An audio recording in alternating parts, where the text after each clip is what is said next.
मलाई सोधेर हाल्यौ कसलाई बोलेर हाल्यौ यो सार्वजनिक बाटो तपाईले किन यो युम्बा निकाल्दै हुनुहुन्छ यो जग्गा सार्वजनिक हो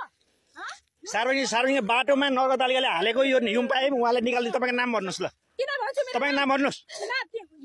तारा तिमसिना दाजु यहाँ तारा तिमसिना दाजु यो जग्गा व्यवसायी उहाँको गाडी हो यो हो हैन तपाईले के गर्न खोजेको दादागिरी देखाएको यहाँ हेर्नुस् हात हाल्ने काम हुँदैछ तारा तिमसिना घर जग्गा दादागिरी हो यो सार्वजनिक जग्गा दादागिरी हो हाल्नुस् मुद्दा हाल्नुस् किन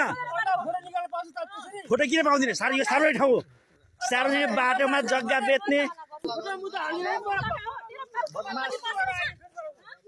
बदमास यहाँ सोझा मान्छेलाई हेपेको दादागिरी देखाएको छाडा हो